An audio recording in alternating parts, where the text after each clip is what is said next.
Amen. Wat 'n awesome, amazing God wat ons dien. Amen. Dis hoekom ons net hierdie goeters, dit is eintlik sulke maklike goed. Al wat jy sê is what a God.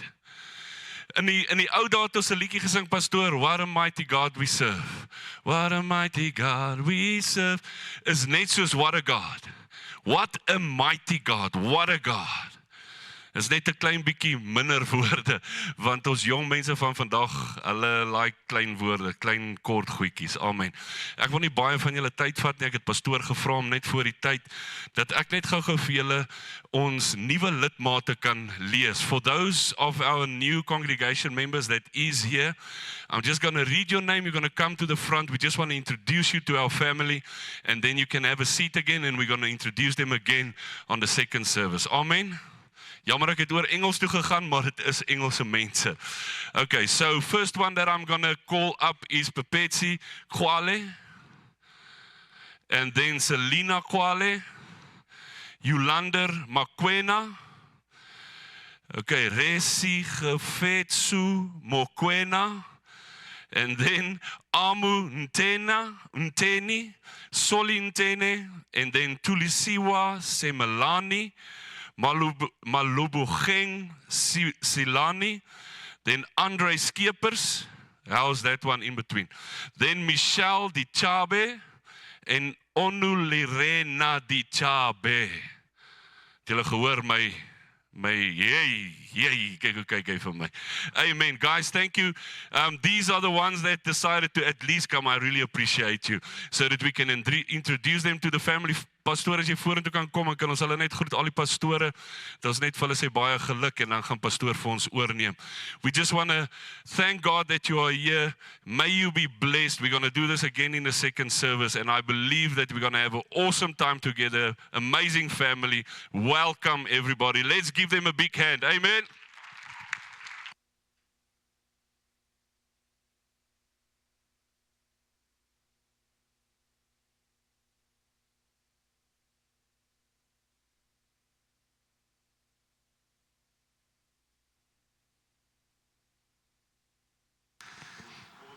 Hulle weer 'n lekker hande klap. Amen. Ja, die Here.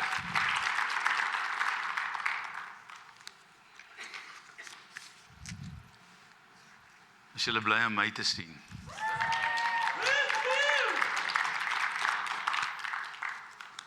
Ek sukkel om hier weg te bly, hoor. Baie welkom ook aan al ons nuwe mensies wat vandag dan ook hier vir julle net voorgestel is. Ons het net gevoel om hulle ook net aan julle bekend te stel, want omdat ons nou 2 dienste het, kan dit nou wees dat die Afrikaanse mense of die mense in die Afrikaanse diens nou nie op hoogte bly van al die nuwe mensies wat inkom by die tweede diens nie. So ons tweede diens is besig om radikaal te groei. So ons is baie dankbaar daaroor. En ons het reeds 'n klompie mense by die tweede diens geassimileer deur die nuwe lidmaatskap klas, en ons is baie dankbaar dat ons ook so vandag net vir hulle kan voorstel aan julle. So ons is baie dankbaar dat hulle vanmôre saam met ons hier is. Is julle harte nog gelukkig voor die Here? Nou, ek het vanmôre baie eenvoudige woord, maar ek het baie skrif, so sê vir jou langs jou, ek gaan wakker wees. Okay.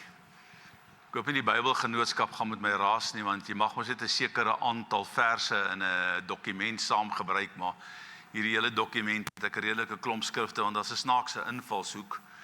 Terwyl ek Vrydag voorberei het, het ek vir die Here gevra, Here, wat moet ons doen? Ons het 'n doopdiens direk na afloop van hierdie diens en na afloop van die Engelse diens. So in die lig van dit, het die Here met my op 'n snaakse manier gedeel verlede week, eintlik aan Vrydag, om by hierdie woord uit te kom. Dit is 'n skrifgedeelte wat ek laasweek aan die ander kant gebruik het by die ander gemeente, maar totaal met 'n ander konteks, wat die Here my laat begin het by. Jy weet, en baie keer as ek 'n boodskap kry, dan, of as ek begin net skryf en ek sê vir die Here, Here, waarmee wil jy? En hy gee my 'n gedagte, hy gee my 'n tema, of hy gee my 'n gedagte in 'n skrif en dan vat ek net daai skrif en ek begin net skryf. Totdat daai preek klaar is en as ek daar klaar is, ek so bly en sê dankie Here, dis net U wat dit kan doen. So ek is altyd dankbaar teenoor die woord wat die Here my gee en ek eer die Here daarvoor en ek dank die Here daarvoor. Ek wil net vanmôre 'n regstelling maak en dit is nou nie 'n regstelling soos 'n regstelling, dit is net iets wat ek in my hart graag wil sê. Pastor Bleer het nou die dag toe ons die hele gemeente inligtingssessie gehad het hy 'n stelling gemaak en gesê, en hy het verwys na my betrokkenheid oor die afgelope jare hier. En hy het 'n stelling gemaak en gesê dat al die geboue en goed wat hier staan is eintlik my toedoen en ek wil net die bewoording verander daar, want anderster ek wil nooit voor die Here staan in my gees en worstel met sekere dinge nie. Ek wil Pastor Bleer sê baie dankie, ek is baie lief vir hom en Marlene, ek en hy kom 'n baie lang pad met baie groot transformasies in die nasionale kerk wat die Here ons gebruik het, so sy woorde was reg en korrek tot 'n sekere mate, maar ek wil net van my kant af 'n regstelling maak, dat dit wat hier staan, is nie Henry Nel wat dit hier neergesit het nie, dis die Here. Ek is net die voertuig gewees wat God gebruik het om dit te doen en wat vir my interessant was, ek kon nie baie tyd daarmee opneem nie, is toe ons hier begin bou het, daai jare was dit nog Hatfield Noord, Karel Berend hulle, maar toe was dit nog François van Niekerk, ek en François het mekaar baie goed geken, het hulle eendag net hiernatoe gery met sy hele bestuursraad, en ons het hier gebou en hulle het hierdie kant gestop en gesê, okay, kom ons wil graag kyk na die kerk, hulle het nog nie begin bou nie, hulle is besig om hulle het grond gekoop en was besig in hulle beplanningsproses en Frans was sê vir my, okay, maar hoe gaan julle dit bou, hoe gaan julle dit finansier, ek sê, weet jy, die Here het my gesê, ek mag nie skuld maak nie, en ek gaan God vertrou om dit vir my te gee, en sy onmiddellike woorde was, dankie tog Here, jy het dit nie vir my gesê nie, want hulle gaan nie so werk nie, hulle gaan dit dadelik bou, maar hulle het baie mense gehad, en die gemeente het soos 15,000 as ek reg was gehad, in Pretoria Oos, en 'n klomp van die mense was in die Noord, so hulle dadelik begin met 'n redelike gros van mense, ek weet hulle was oor die 300 of 400 mense hier by die stadsaal, wat van daar af dan geskuif het na die gemeente toe, so ek wil net vanmôre aan die Here die eer gee, vir dit wat hier staan, en dis eintlik al wat ek wil doen, so ek wil die Here eer, want as ek sê dis ek, dan lieg ek. Ek het baie gebid en die Here vertrou, maar dis God wat 'n wonderwerk gedoen het julle. En ek wil die Here daarvoor al die eer en al die lof gee. Ons is nou weer in daai proses, wat ek baie keer dan sit ek by my tafel en sê ek, ag Here, wat het my nou besiel? Waar is ek nou? Nou is ek weer waar ek 33 jaar terug was. Het nie musikante nie, het nie instrumente nie. Die gebou val uit en daar's darm 'n gebou, maar hy's redelik bevallig. Maar ek is so dankbaar vir wat ek het. En ek het agtergekom, die salwing is nie baie gepla oor mooi stoele en baie ligte. En hy soek eintlik maar net iemand deur wie hy kan werk. En ek dank die Here daarvoor. So kom ons blaai na die woord van die Here toe in Matteus die 3de hoofstuk. Matteus die 3de hoofstuk.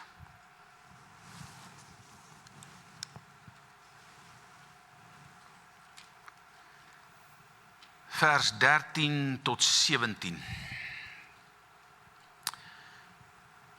Toe het Jesus van Galilea na die Jordaan, na Johannes gekom, om wat te doen?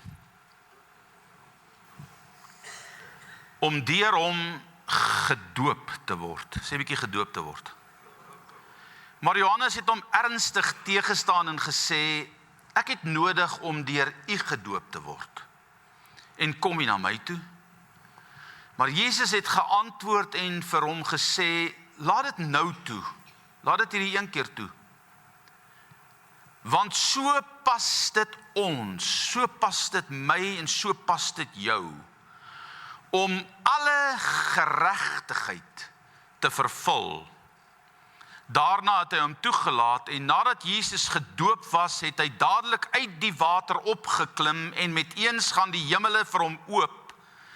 En hy sien die Gees van God soos 'n duif neerdal op hom en op hom kom. En daar kom 'n stem uit die hemele wat sê, dit is my geliefde seun, in wie ek 'n welbehae het. Tot sover die geleesde gedeelte. Ek wil vanmôre hierdie boodskap titel, Wat dink jy? Is die doop belangrik? Wat dink jy? Is die doop belangrik? Daar's soveel sieninge en uitgangspunte rondom die doop en verskillende teologiese standpunte. En ek het al met moderators van die grootste Pinksterkerke in Suid-Afrika gesit.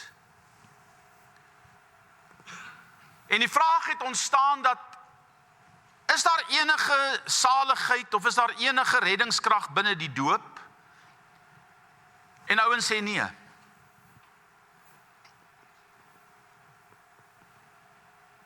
Die doop per se kan jou nie red nie. Dis jou geloof wat jou red. Maar jy kan nie sê ek glo en nie die voorskrifte van God nakom nie. Hoor jy wat ek sê? Laat dit nou toe, sodat alle geregtigheid vervul kan word. En ek wil begin by Hebreërs die 10de hoofstuk vers 1. En daar staan geskrywe, hy sê dat die wet, die Ou Testament, 'n skaduwee het van die toekomstige weldade, nie die beeld self van die dinge nie, moeilike skrif, omdat, dis die rede, altyd omdat gee altyd vir jou 'n rede. Hebreërs 10:1, en ek wil hê jy moet my mooi volg, sê dat die wet 'n skaduwee het. Daar's 'n skaduwee aan die wet, net soos ek en jy 'n skaduwee het. Van die toekomstige, dit wat in die toekoms sal gebeur, die weldade, nie die beeld self van die dinge nie. So met ander woorde, die wet is nie die beeld op sigself van die weldade wat op pad is nie. Okay? Omdat dieselfde offers wat jaar na jaar gedurig gebring word, die wat toetree nie tot volmaaktheid kan lei nie. Okay, dit is 'n moeilike skrif, maar ek gaan jou nou verduidelik wat hier aangaan. So die Ou Testamentiese offers moes jaarliks gedurig herhaal word tot versoening van die mens wat toetree na God toe uitreik deur hierdie offers te bring met die doel dat sy sonde voor die Here versoen sal word. Is u met my? So in die Ou Testament moes mense jaarliks en hulle moes gedurig na God toe kom, die proses moes herhaal word tot versoening van die mens, en omdat dit gereeld moes gedoen word, dui dit daarop dat hierdie offers van dierebloed nie 'n permanente verlossing en 'n versoening tussen God en die mens kon bring nie.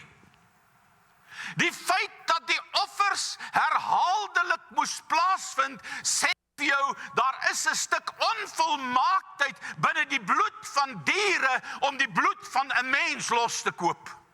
Is u met my? So die wet is 'n skaduwee, die voorskrifte is daar, dit lyk so, maar dit is nie die volheid van dit wat God beplan het nie. In vers 3 sê hy, maar in die offers beklemtoon, is daar jaar na jaar 'n herinnering, 'n bewusmaking van die sonde. So elke keer wat jy jou bok bring, wat jy jou lam bring, elke keer wat jy jou offer bring, maak dit jou in jou menswees bewus van die swakheid wat in hierdie stuk vlees vasgevang is. So daar's 'n bewusmaking, hoor mooi, aan die sondes, vers 4 sê, want die bloed van stiere en bokke kan onmoontlik die sonde wegneem.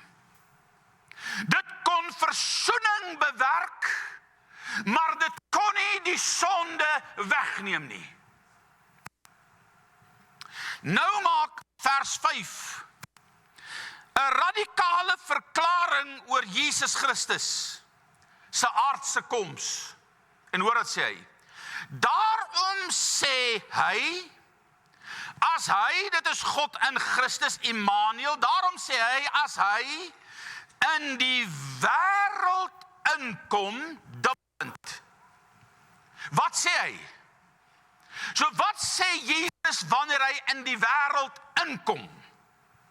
Hy sê, slagoffer en spysoffer, die hele wettiese offersisteem, wou u nie hê nie, maar u het vir my, sê Jesus, 'n liggaam berei. So met ander woorde, wat sê hy hierso? Hy sê God, omdat die bloed van diere nie die mens volkome kan, jou sonde kan wegneem nie. Dit kon dit net bedek, maar dit kon dit nie wegneem nie. Sê hy nou hierso, het God, en nou verwys hy na die vleeslike liggaam, wat God vir homself daar gestel het, naamlik Immanuel, God met ons. In daardie liggaam waarin hy sou woon, hy het vir my 'n liggaam berei. Nou gee 'n ander woord vir berei. Hy het vir my 'n liggaam daar gestel, hy het vir my 'n liggaam voorberei. So met ander woorde, hier kom die Godspraak wat sê, dat die bokke en die diere kon nie die mens vrymaak nie. God moes gestalte van 'n mens aanneem, om hierdie probleem wat deur 'n mens begin het, weg te vat. En die enigste manier hoe hy dit kon doen, om nie teen sy eie woord te gaan nie, was om 'n tweede Adam in die vlees daar te stel, in wie sy Heilige Gees kon kom woon het, om die sonde van die wêreld te kom wegneem. Is jy by? OK, bly by my. Daarom sê hy, as hy in die wêreld inkom, hy het vir my 'n liggaam berei, vers 7, toe het ek gesê, nou praat Jesus, toe het ek gesê, wanneer het hy dit gesê? Hy die liggaam ontvang het, toe hy in die liggaam kom woon het, toe het ek gesê, kyk, ek kom. In die boekrol, sê bietjie boekrol. Nou wat se ding is die boekrol? Dis die Ou Testament. Dis God se Bybel. Dis God se voorskrifte. In die boekrol is dit van my geskrywe om u wil te doen, o God. Nou kom ek lees hy sinnetjie vir jou aan mekaar, dat jy die konteks kan kry. Toe het ek gesê, kyk, ek kom. In die boekrol is dit van my geskrywe om u wil te doen, o God. So hoekom het Jesus gekom? Ek hoor nie. Julle mag maar harder praat, want hierdie is lewende waters. Om u wil te doen. Sê 'n bietjie om u wil te doen. Daar sê, prys die Here. In vers 9 spel God die doel van die Jesus uit. Die volgende vers. Hy sê, ek het gekom om u wil te doen. Nou moet jy onthou, hy is 'n liggaam op aarde, in wie die soewereine krag van God werk. En vir daardie 33,5 jaar is hy gekoppel aan daai vlees. En dit het dieselfde beperking as ek en jy in ons mens wees. Okay, alhoewel hy God is, hy God, dit is hoekom hy seun van God en seun van die mens is. Die seun van die menskant is beperk in dieselfde mate as ek en jy, want ek en jy is ook eintlik seuns van God en dogters van God. So nou kom hy verder en hy sê hierso, vers 9, wat is hierdie doel? Hy sê, ek het gekom om u wil te doen. So wat is hierdie wil waarvan Jesus praat? Kyk, ek kom om u wil te doen, o God. Hy sê dit twee keer agter mekaar. Hy neem die eerste weg. Wat praat hy? Hy neem die Ou Testamentiese offers wat onvolmaak is weg. Om wat te doen? Om die tweede Jesus se offer wat volmaak is daar te stel. Deur die wil. Watter wil? Deur die wil, hierdie gehoorsaamheid van Jesus aan God se wil wat in die boekrol geskrywe is. Deur die wil is ons geheilig deur die offer van die liggaam van Jesus Christus. So, wat is die wil van God wat ek en jy hier moet sien?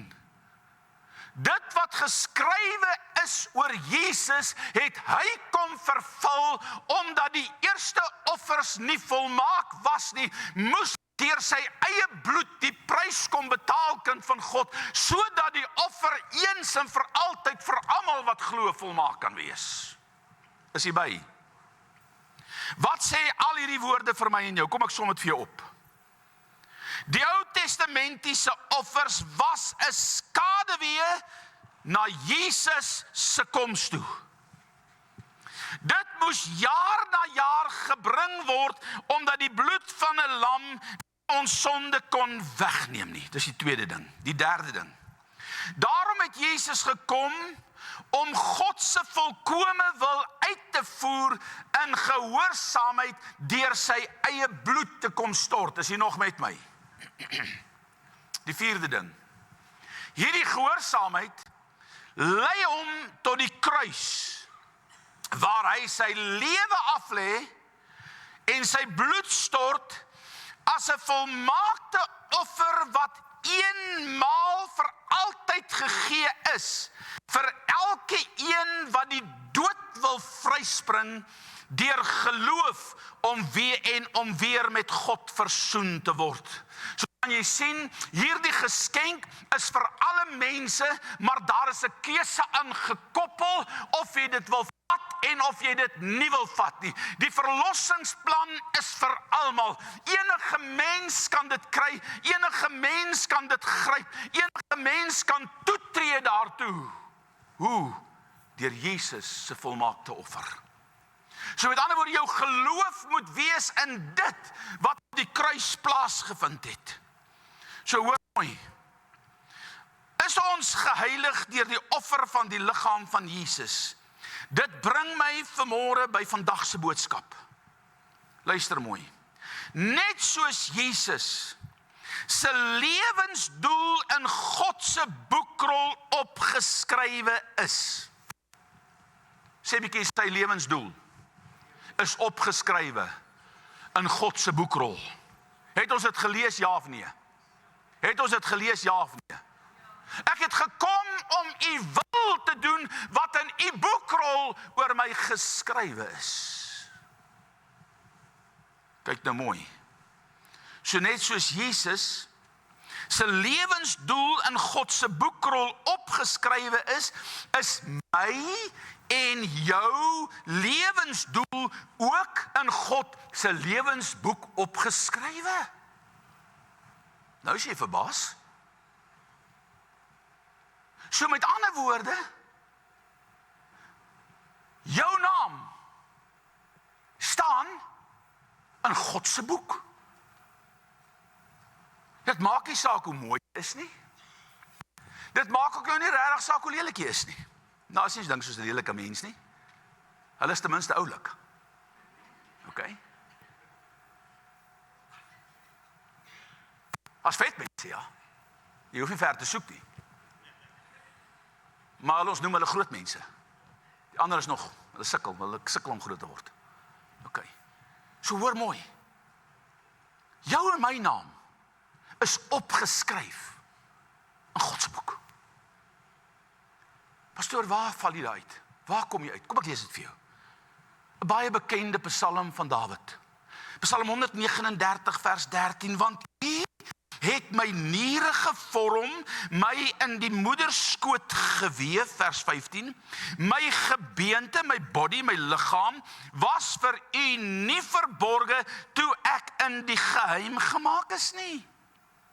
Vers 16, u oë het my ongevormde, u oë het my ongevormde, u oë het my ongevormde klomp gesien, en in u boek is hulle almal opgeskrywe. In wie se boek? Wat het Jesus kom doen? Hy het gekom om die wil van God te volbring, wat in God se boekrol opgeskryf is. Okay. Is julle by my? En in die boek is hulle almal opgeskrywe.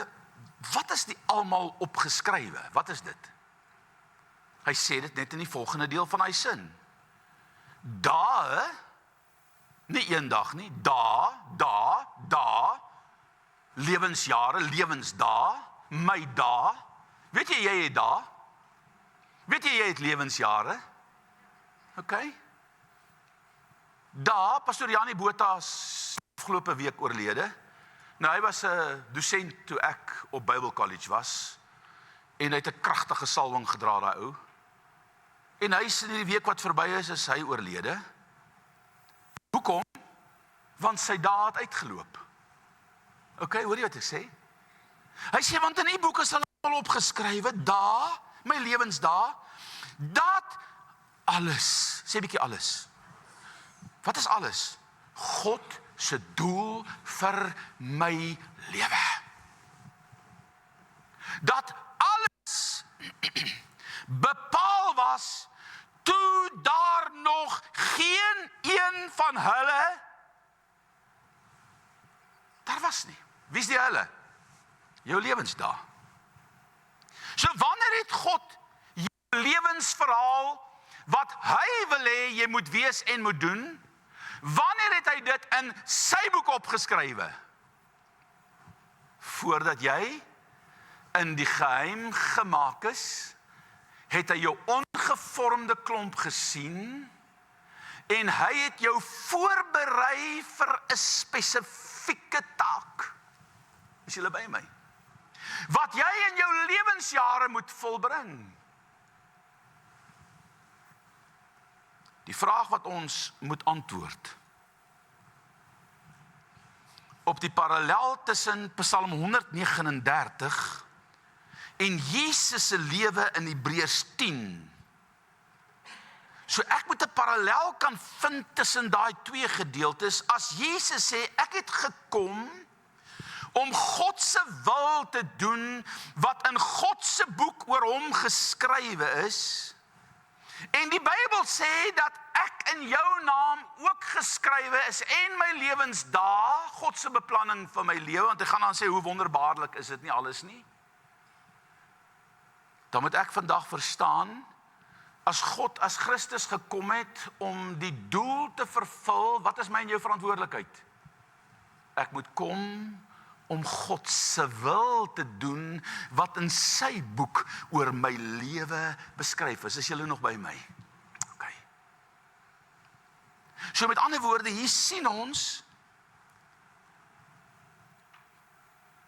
dat God wil hê elkeen van ons moet doen wat hy vir ons voorbeskik het. As Jesus sê, ek het gekom om God se wil te doen, wat in God se boek oor my geskrywe was, is ek en jy bereid, vra ek 'n vraag, is ek en jy ook bereid om God se wil te doen, wat God in sy boek oor my lewe geskryf het? Is ek bereid? Okay. Met ander woorde, is ek bereid, dit kom klein kom en op dit neer, is ek bereid om gehoorsaam te wees aan God se wil, sodat ek ook sy doel vir my lewe kan vervul? Is ek bereid? Want julle, daar lê die probleem in die kerk. Die bereidwilligheid van mense om hulle lewe aan God te gee, nie net in die kerk het lê in die wêreld, dis wat die probleem is. Die mense is nie bereid om hulle wil te onderwerp aan God se wil vir hulle lewe nie. Met ander woorde, is ek bereid om gehoorsaam te wees aan God se wil, sodat ek ook kan kyk en kan sê, ek het en ek is besig om sy wil, sy doel vir my lewe te vervul. Nou met die vraag te antwoord, moet ek Psalm 51 vers 7 verstaan. Kyk, in ongeregtigheid is ek gebore. Hy het ons nou gepraat van jou lewensdae, jou geboorte, jou ongevormde klomp. Nou sê hy vir jou, hoe lyk jy wanneer jy gebore word? Kyk, in ongeregtigheid is ek gebore en in sonde het my moeder my ontvang. In ongeregtigheid is ek gebore en in sonde het my moeder my ontvang. So hoe kom ek en jy in die wêreld in? Met hierdie swakheid van die vlees. Is ek reg of is ek verkeerd? So met ander woorde, nou maak 'n skrif soos Romeine 3 vers 23 vir my en jou sens. Dit maak sin. Wat skrywe Paulus daar? Hy sê, want almal, behalwe Sannie en Koos, het gesondig, en dit, ek hoop nie is 'n Sannie nie. Is jy 'n Sannie? Dan moet ek dadelik die naam van. Is jy 'n Koos? Hoor mooi. En almal het gesondig. Kyk, as jy nou ooit in jou lewe 'n vinger wil wys na iemand anders toe, dan kan jy dit nou doen, hoor. Maar daar's altyd daarom so 4 wat terugwys, 3 wat terugwys. Want almal het gesondig en dit breek hulle aan die heerlikheid van God. So wat ontbreek my en jou aan God se heerlikheid? Hierdie natuur van sonde. Wat ek en jy geërf het, selfs in my onskuldige dae by geboorte. Dis binne in jou vlees vasgelê. Nou wie van u kinders grootgemaak al? Steek so 'n bietjie u hand op. Okay, nou die volgende vraag. Wie van u ken 'n ding soos 'n tantrum? Ek weet nie wat dit is in Afrikaans nie. Hulle het 'n lelike Afrikaanse naam, maar ek kan dit nou nie hier noem nie. Okay. En ja, kom aan. Wie ken daai tantrums wat die kind daar agter gaan baie hande op. Alicia, jou pa en ma steek ook hulle hande op. Het jy ook 'n tantrum gegooi? Die ander dogter.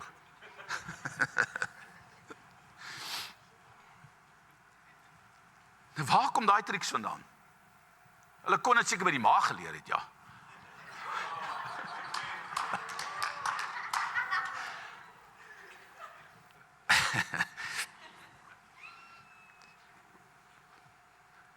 Paul, net my pannekoek bære asseblief hoor. Want almal het gesondig. En daai sondige natuur ontbreek my en jou aan God se heerlikheid. Want by die sondeval het die mens die beeld van geregtigheid verloor en die vleeslike beeld aangeneem. Ek kan nie en ek sal nie in staat wees. Hoor wat ek sê. Ek kan nie as gevolg van dit. En ek sal nie in staat kan wees om God se goeie gedagtes vir my lewe, sy wil vir my lewe te kan volbring, alvorens ek nie eers met God versoen is nie. Kan nie. Solank as wat die sondige natuur eerste prioriteit in my lewe is, kan die geestelike natuur, want onthou ek en jy is 'n geesmens, ons is nie 'n natuurlike mens nie, jou eerste prioriteit is jy's 'n geesmens, met 'n siel en jy woon in 'n liggaam. Okay. So die eerste ding wat ek en jy moet verstaan is dat ek gaan sukkel om God se wil in my lewe te volbring. Ek gaan sukkel om gehoorsaam te wees aan God se wil, solank as wat hierdie mens steeds aan die wêreld behoort nie. Dit kan nie. Daarom moet daar 'n transformasie plaasvind. Ek en jy moet uit die wêreld uitgehaal word, en ons moet gebore word in 'n nuwe wêreld. Ons moet uit 'n koninkryksstelsel uitgehaal word, en ons moet oorgebring word in God se nuwe stelsel, sy koninkryksstelsel. Hoor wat sê Jesaja 59:2. Maar julle ongeregtighede het 'n skeidsmuur. Nou julle 'n ander konneksie, 'n ander konteks hier is het 'n voorhangsel geword. Daarom was daar 'n voorhangsel in die tabernakel en in die tempel. Want die mens kan nie in sy sondige natuur voor God gekom het sonder sekere voorskrifte wat God daar gestel het nie. En net die hoofpriester kon eenmal in 'n jaar agter daardie voorhangsel verby beweeg om versoening te doen op die versoensdeksel wat Christus voorstel, op die ark van God vir elke mens wat 'n offer gebring het. Okay. So hoor nou mooi. Maar julle ongeregtighede het 'n skeidsmuur geword tussen julle en julle God. En julle sondes het sy aangesig vir julle verberg, sodat hy nie hoor nie. So wanneer hoor God nie? Wanneer ons sonde 'n skeidsmuur vorm tussen ons en God. Die enigste manier hoe ons as 'n mens hierdie probleem kan oorkom, is om deur geloof in Jesus se volmaakte offer na God toe te gaan. Jy kan nie by God uitkom behalwe deur 'n geskeurde voorhangsel heen wat God geskeer het van bo en onder die oomblik toe Jesus sy volle gehoorsaamheid getoon het en gesterf het op die kruis om weer sy lewe op te neem. Maar in daardie oomblik toe hy uitroep, dit is volbring. Wat is volbring? Dit wat in die boekrol van God oor hom geskrywe is, het hy volmaak volbring en hy roep dit uit. En in daardie oomblik toe hy dit uitroep, toe skeur die voorhangsel en Jesus blaas sy laaste asem uit. Hoekom? Want hy het die prys vir my sonde kom betaal, kind van die Here. Nie 'n Mohammed nie, nie 'n Hare Krishna nie, nie 'n voorvader gees nie, niks anders behalwe Jesus Christus wat die prys kom betaal het deur sy bloed vir my en jou, man. God bly trou, hy bly getrou en hy bly trou. So luister mooi. Volg my, want ek wil hê jy moet by my bly vanmôre. Die enigste manier hoe ons as mens hierdie probleem kan oplos, is om deur geloof in Jesus se volmaakte offer te glo en na God toe te gaan in die naam van Jesus wat verlossing beteken. In Johannes 1 vers 10 tot 12 staan die volgende woorde geskrywe. Hy, dis Jesus, was in die wêreld toe hy die boekrol kom vervul het, toe hy die wil van God kom vervul het. Hy was in die wêreld en die wêreld het, wat sê die skrif? Hy was in die wêreld en die wêreld het deur hom ontstaan. En die wêreld het hom nie geken nie. Is julle almal daar? Johannes 1 vers 10 is hy op hierdie ding. Sit hom, skryf bietjie daai ding vir my aan na 1 Johannes 1 vers 10 tot 12. Hy was in die wêreld, hy gaan seker nou daar verskyn, as jy jou Bybel by het, maak dit daar oop. Hy was in die wêreld, die skerm hang, ek weet nie of hy agterreg is nie. Ja, hy is hier agterreg, daarvoor is hy nie reg nie. Daar is hy nou, dankie julle. Hy was in die wêreld, en die wêreld het, ek hoor nie. Nou, deur wie die wêreld ontstaan volgens die skrif? Deur Jesus. Hoekom? Want dit is Immanuel, God met ons. Okay? Hy was in die wêreld, en die wêreld het deur hom ontstaan, en die wêreld het hom nie geken nie. Hy het na sy eiendom gekom, en sy eie mense het hom nie aangeneem nie. Maar, as 'n teenstelling, almal, soos hy kom na sy eiendom toe, hy kom na sy wêreld toe, maar die wêreld het hom nie aangeneem nie, die mens wie hy gemaak het wil hom nie aanneem nie, maar almal wat hom aangeneem het. Dis die voorskrif. Maar almal wat aan hom geglo het, want om hom aan te neem, moet ek in hom glo. Kan jy sien dieselfde konteks? Want almal wat hom aangeneem het, want almal wat gebruik maak van sy verlossingsplan, want almal wat hulle beroep op die bloed van Jesus, want almal wat hulle beroep op die naam van Jesus, maar almal wat hom aangeneem het, nommer 1. So wat is die eerste ding wat ons moet doen? Jy moet hom aanneem. Okay? Moet in hom glo. Aan hulle, wie is die hulle? Dis die almal. Elke een wat wil. Want almal wat hom aangeneem het, dit sê nie almal gaan hom aanneem nie. Dit sê almal wat hom aangeneem het, dit sê daar's 'n vrye keuse vir jou om hom aan te neem of om hom te verwerp. Maar elke een wat besluit om hom aan te neem, aan hulle het hy mag gegee om wat te word? Om kinders. Gee my 'n ander woord vir kinders. 'n Nageslag, erfgename, gee my nog 'n ander woord. Julle raak nou te diep teologies. Hier's lang hare en hier's kort hare. Okay, hier's rokke en hier's broeke. Het julle dit nou?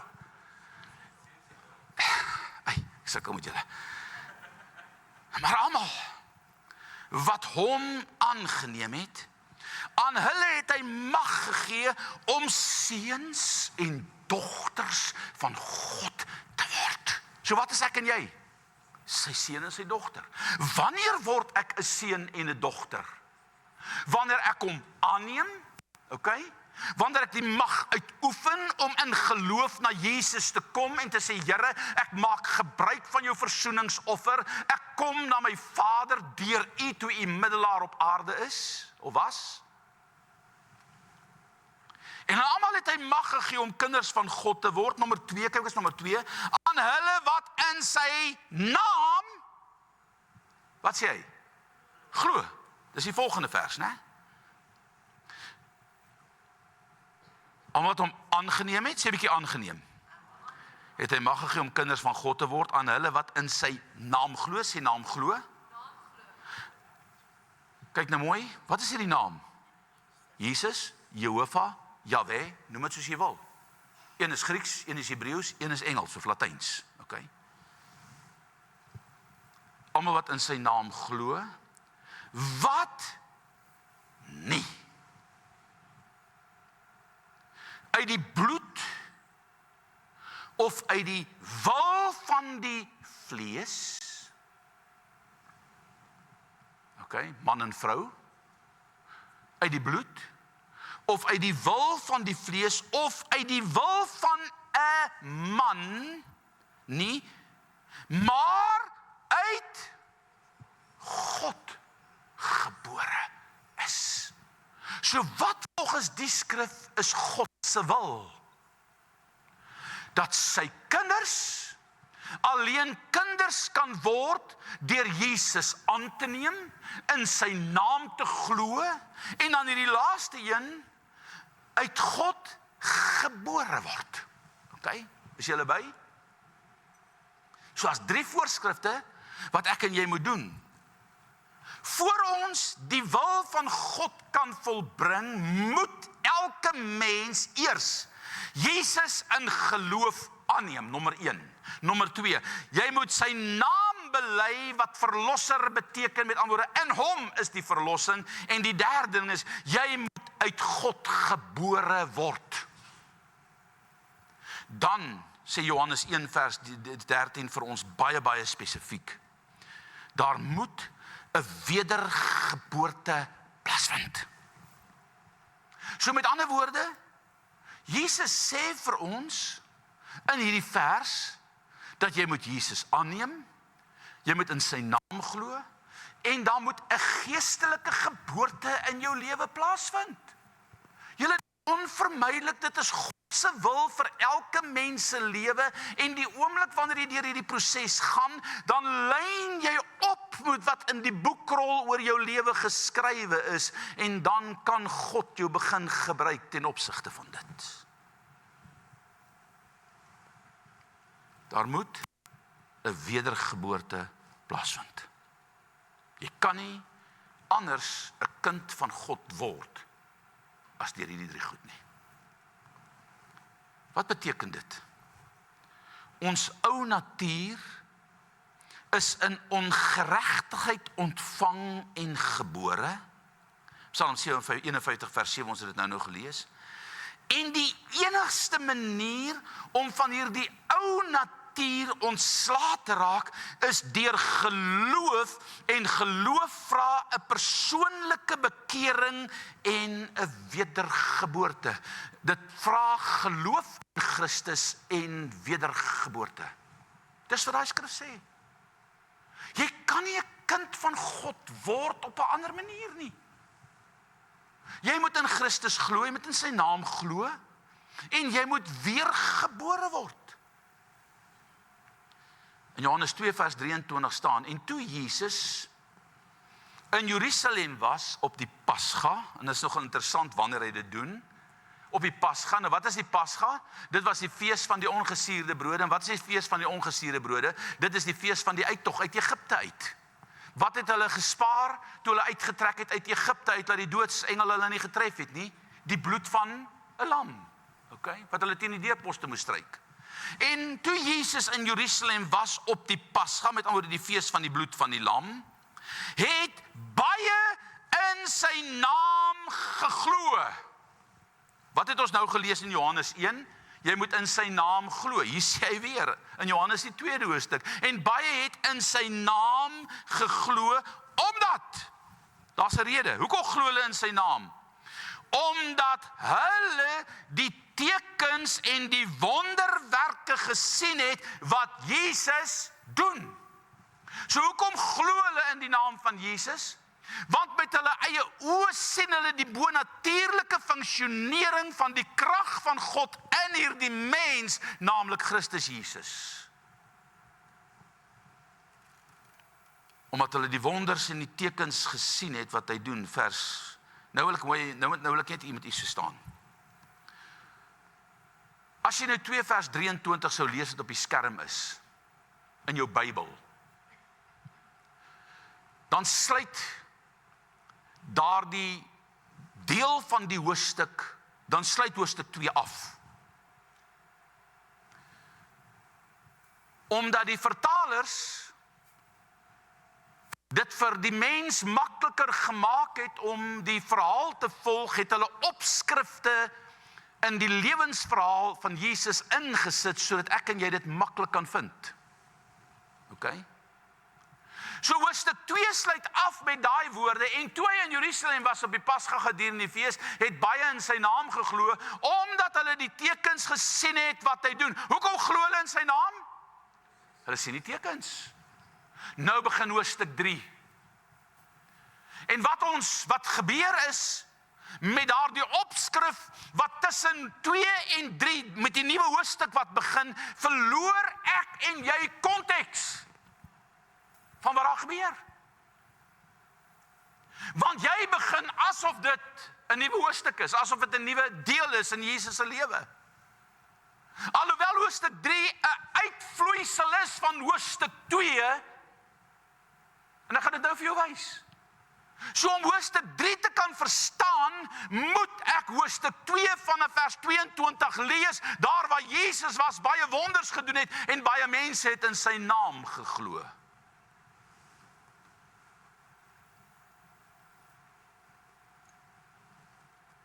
Hoor wat sê hy verder, by vers 1 van hoofstuk 3 nou. En daar was 'n man. So hy sluit nou af by daai vorige vers. Nou sê hy die volgende vers, en daar was 'n man uit die Fariseërs met die naam van Nikodemus, 'n owerste van die Jode. Hy het in die nag na Jesus gekom en vir hom gesê, Rabbi, wat beteken leermeester? Ons weet, hier's 'n belydenis, hier's 'n erkentenis, hier's geloof. Ons weet dat u 'n leraar is wat van God gekom het. Want niemand kan hierdie tekens doen. Watter tekens? Die wat? Waar was hy wonderwerke? Vroeër die dag. Kan jy sien? Want hy kom in die nag na Jesus toe. In die vorige skrif sê en Jesus het wonders en tekens en baie het in sy naam geglo in vers 22 en 23. So ek gee jou een raai, waar was ou Nikodemus vroeër daardie dag? Hy het gaan kyk. Want hulle wil mos op. Onthou hierdie ou is die moderator van die kerk in daai jare. So hy en die Fariseërs en die skrifgeleerdes het Jesus dopgehou.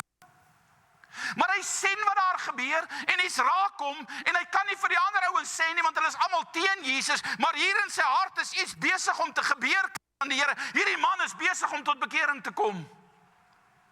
Hy sien sekere waarheid. Hy sien die krag van God in Christus werk en hy wat die hoof van die gemeente is, maak hierdie stelling en sê, ons weet, niemand kan hierdie tekens doen wat u doen as God nie met hom is nie. So kan jy sien, hy openbaar geloof, hy verwerp nie Jesus nie, hy neem Christus aan, maar in sy posisie wat hy bekleed, was dit moeilik om dit in die openbaar bekend te maak. Alhoewel hy die kruis, of die liggaam van die kruis gaan afhaal het. Want daar het hy tot sy sinne gekom. Jy sien, kind van die Here. Hier staan Nikodemus, vroeër die middag en hy sien wat Jesus doen en hy raak bewus van die goddelike natuur van Christus en alles wat in en met en deur hom gebeur en dit fascineer hom en hy besluit hy gaan na hom toe gaan om vir hom te sê, waar kom jy vandaan? Hoe werk hierdie tekens en wonders? Hoekom sien ons dit nie in ons lewe nie? Hoekom vind dit nie plaas daar waar ons in die kerk funksioneer nie of in die ou Joodse sinagoges funksioneer nie? So hy erken dat Jesus van God is. En wys na die wonders wat Jesus doen. Hierop antwoord Jesus om in vers 3. Want dis nou sy stelling wat hy maak. Nou kom Jesus met so amper so dwarsklap. Hy maak 'n stelling wat lyk of wat niks te doen het met sy vraag nie. Ons wil weet wie hy is. Wat is identiteit? Hoe werk hierdie krag?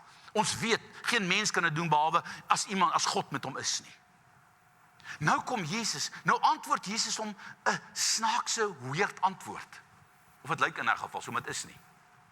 Hy sê vir hom, voorwaar, ek sê vir jou. Wie's jou? Nikodemus. Okay, sê 'n bietjie Nikodemus. Ek sê vir jou, wat is die volgende woord?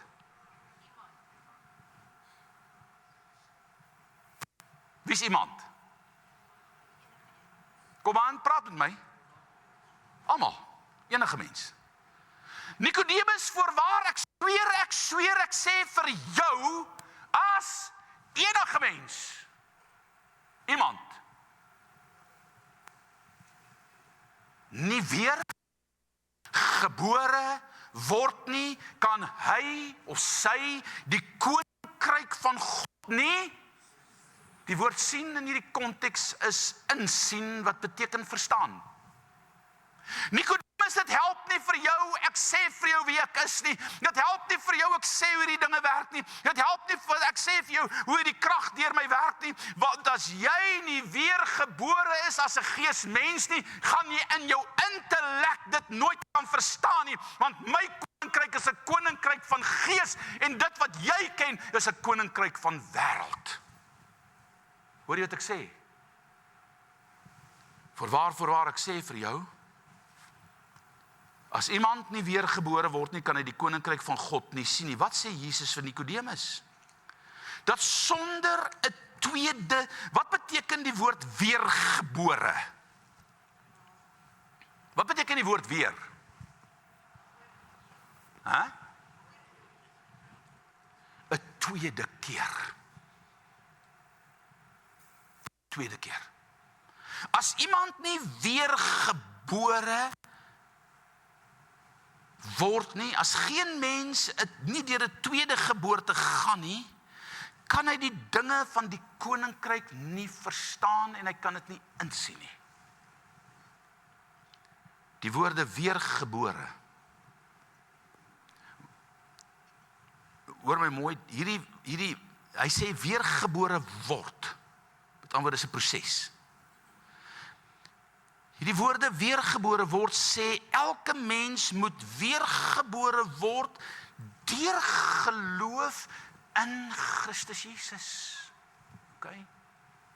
Jy moet hom aanneem, jy moet in sy naam glo en jy moet geestelik gebore word.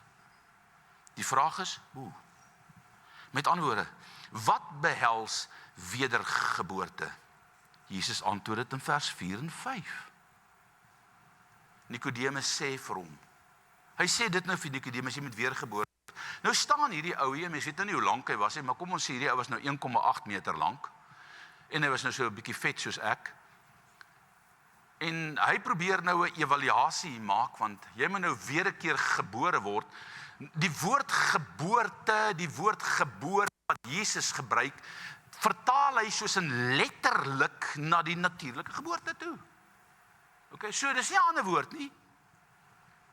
Nou sê Jesus van Nikodemus, sê vir hom, hoe kan 'n mens as hy oud is gebore word? Hy kan tog nie 'n tweede keer in die skoot van sy moeder ingaan en gebore word nie. Kan jy sien, hy het nie 'n klou wat Jesus sê nie. Okay? Hy verstaan dit nie.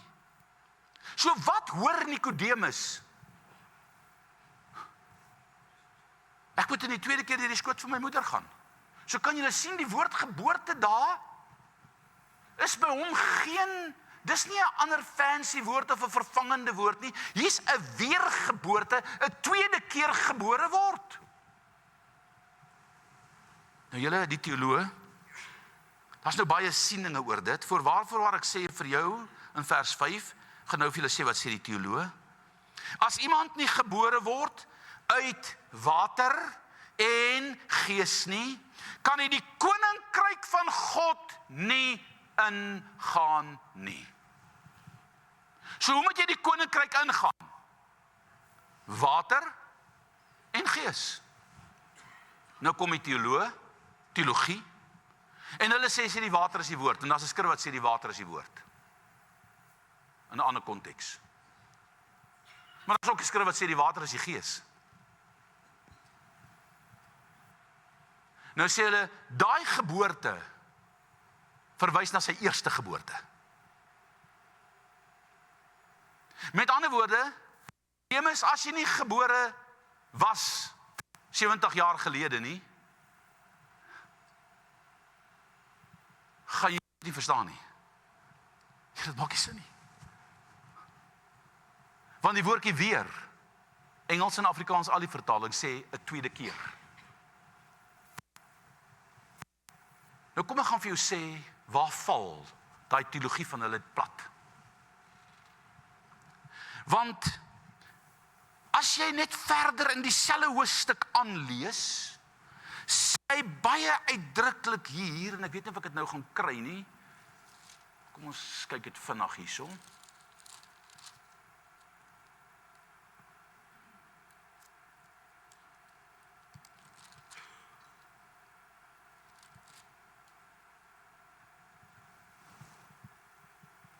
Vers 22 van self van hoofstuk 3. Want hy praat nou hier met Nikodemus en hy eindig die verhaal van Nikodemus by vers 21. Nou gaan hy na vers 22 toe. Hierna het Jesus en sy disippels na die land van Judea gegaan en hy het daar met hulle vertoef en wat gedoen? Gedoop. So nadat hy met Nikodemus praat oor wedergeboorte uit water en gees, gaan die verhaal aan en sê Jesus gaan na die Jordaan toe om daar te doop. Okay? So kan jy sien die konteks van hierdie hele hoofstuk sluit mos by mekaar aan. Ek kan nie daai vers vat en dit wegtrek na 'n ander vers toe en sê dis water of dis nie water nie, dit het niks te doen met die doop nie. Julle wedergeboorte is uit gees, maar daar is 'n voorskrif en kom ek sê dit vir jou hoe dit werk. Die feit dat as jy weergebore sê dieselfde elemente by jou eerste geboorte moet by jou tweede geboorte plaasvind. Nou wat vind by die eerste geboorte plaas? Daar is nommer 1 saad. Saad alleen kan nie nuwe lewe bring nie. Daar's tweedens 'n eiersel. 'n Eiersel alleen kan nie lewe voorbring nie. Dan moet konsepsie plaasvind. En dan vorm die hart waar? Binne in 'n baarmoeder wat gevul is met wat? Met water. En dan groei daar die kind en hy ontwikkel, gekoppel aan 'n naaldstring van sy ou lewe, van hierdie lewe wat nog moet kom. Maar daar kom 'n dag wanneer die baarmoeder breek en die water breek, kind van die Here, en daardie water, dit is verby vir daai kind om daar te bly. Hy kan nie daar bly nie. Hy moet uit. Hy moet in 'n nuwe lewe ingaan waarvoor hy gemaak is.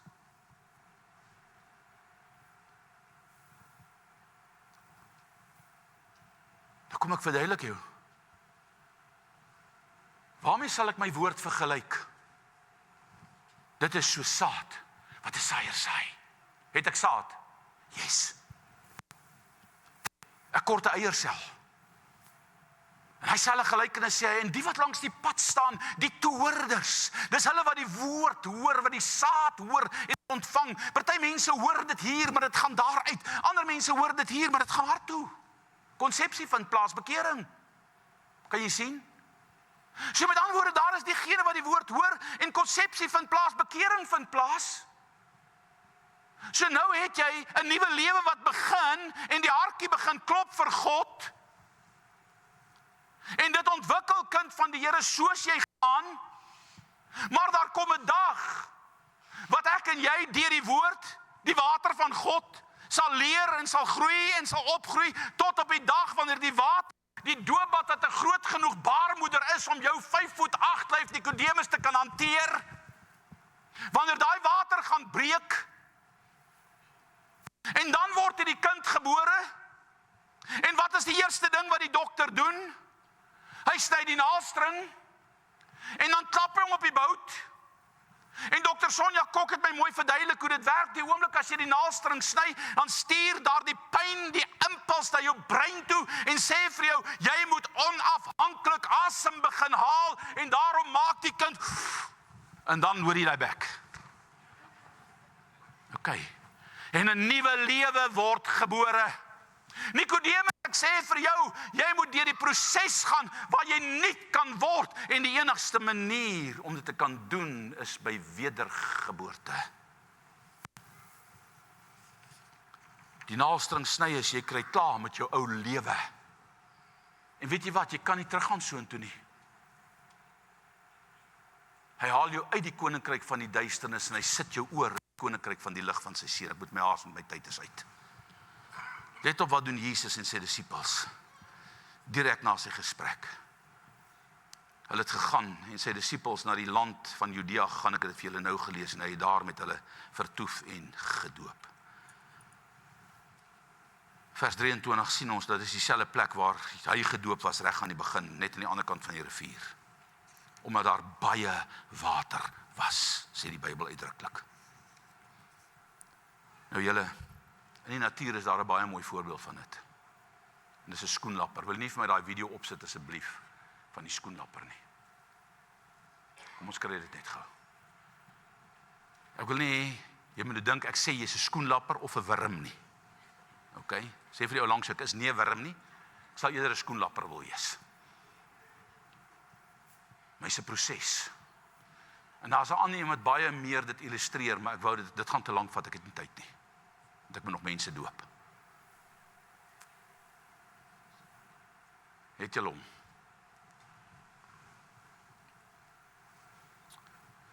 Nou kom ek verduidelik het so lank terwyl ons wag. Dit begin by 'n eier wat gelê word. Every butterfly begins Laat its dit nou, incredible ons kyk dit. journey as a tiny egg, Nog nie daar nie. carefully placed on En uit daai eier uitkom 'n wurmpie. Nou julle wie? Daai dogtertjie van my toe sy klein was, sy het wurms gehaat. As ek in die tuin werk en as 'n wurm op die blaar, dan gooi sy 'n tantrum. Wie van julle weet 'n wurm is 'n grillerige dingetjie? Okay, nee, lyk my die dames stem saam. Want eintlik oulik as julle so optel. Jy kry mense baie sulke horingkies en alraan sulke fancy goed. En as jy so in die oë kyk, dan lyk hy soos hierdie trein wat hulle elke dag met Johannesburg toe ry wat so vinnig is. Okay. Maar binne daardie wurm, as jy hom nie reg kry, moenie worry nie hoor. Daai eier word gelê en as daai wurmpie uitkom, dan vreet hy daai huid van daai eier net om energie te kry en begin hy die blare vreet. Maar dan kom daar 'n dag wat hierdie wurm se lewe verby is. En wat interessant is, ek het dit nooit geweet nie. Daar's 'n verskil tussen 'n kokon en die woord wat hulle daar gebruik, kan nou nie onthou nie, van wat 'n wurm doen. 'n Kokon, motte gebruik 'n kokon, maar nie skoenlappers nie. Skoenlappers gebruik sy eie liggaam, die wurm se eie liggaam, wat hy omsit in 'n houer, 'n omhulsel, 'n papie. Is dit in Afrikaans 'n papie? Ja, dis 'n papie. En binne in daardie papie word 'n skoenlapper oor 'n paar dae gevorm. Ek dink iets so 16 of 18 dae. En dan het daardie papie die vermoë om oop te skeer en dan sê hulle die oomblik as hy oop skeer dan sal 'n rooierige stof wat uit daardie papie uitkom. En dan klim daai ou wurm wat in die begin daar was uit. Eers maar nou het hy 'n mooi klere aan hoor. Hy's vol kleur, nou is dit 'n skoenlapper. So kan jy sien, daar's 'n hele proses van transformasie by 'n skoenlapper. Gaan kyk dit op die internet, daar's baie goed daaroor. As ek en jy nie deur 'n proses van transformasie gaan nie, sal ek nooit by God kan uitkom nie. As ek en jy God se wil vir my lewe wil vervul, wat in sy boekrol geskrywe is, moet ek God se voorskrifte volbring. En sy voorskrif sê, almal wat hom aangeneem het, almal wat in sy naam glo, en almal wat uit die Gees gebore word, sal sy kinders wees. Ek en jy moet terugkeer uit 'n natuurlike lewe, uit 'n natuurlike mens wees, na 'n geesmens toe. En tussen daai twee toebroodjies, die geesmens en die vleesmens, lê die peanut butter. En as jy hom aftrek, dan besluit daai peanut butter watter kant plak hy vas, of die botter. Ok, ek weet nie of julle dit al gesien het nie. Ons noem dit 'n keuse. So as jy nou vanmôre jou twee broodjies van mekaar aftrek, jou gees, jou vlees, jou gees en jou vlees, in die middel is jou sielsdimensie, jou denke. Dan moet jy besluit, watter kant plak ek? Aan die vleeskant, en ek bly sonder God, of aan die geeskant. En ek posisioneer myself om God se wil in sy boekrol vir my lewe te vervul. Die doop is die vertrekpunt van jou openbare verklaring dat jy gebruik maak van die versoeningskrag van Jesus Christus. En jy gaan nie in die volheid kan beweeg as jy nie deur die bad van wedergeboorte gaan nie. En ek wil jou gaan uitdaag. Soek op jou app al die skrifte oor die doop op. Oor die waterwassing in die Ou Testament.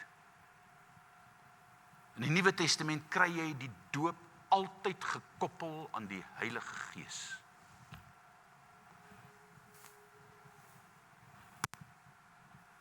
Hier's vanmôre 6 mense wat gesê het, ek moet my beklee in Jesus se naam. Want ek moet sy naam aanneem. Ons gaan hulle doop. Maar dalk het hierdie woord iemand vanmôre aangeraak. Wie van julle verstaan die doop so 'n bietjie beter vanoggend is net 'n stap van gehoorsaamheid. Dis wat hulle ons leer. Stap van gehoorsaamheid. Dit is so. Maar is meer as 'n stap van gehoorsaamheid. Dis 'n surrender. Dis 'n metamorfose. Dis 'n omdraai, 'n wegdraai van jou ou lewe en jy begin met 'n nuwe lewe. Gaan jy nie sonde doen nie, verseker gaan jy. Hoekom? Want jy steeds in dieselfde body. Maar nou begin jou geesmens beheer vat. En God deur sy Heilige Gees in jou gaan jou die krag en die sterkte gee om deur te breek. So mag die Here jou genade gee om hierdie woord te hoor. Ek gaan vra pastoor Anton nou vir my afsluit as ons in die doopbad is. Ek gaan nie gou nie. Ek gaan die mensies doop wat nou wil gedoop word. Die Engelse mense gaan by die tweede diens gedoop word. So ek gaan al die Afrikaanse mense vanmôre doop. So laat ons net ook vir die mense wat die tweede diens altyd bywoon, ook net vir daai mense wys en hulle ook bekendstel en laat hierdie mense het hulle self beklee. Ek gaan vra dat Cindy vir my hier na vore kom, Cindy Moorman, Alicia Groenewald en Zoandri Groenewald.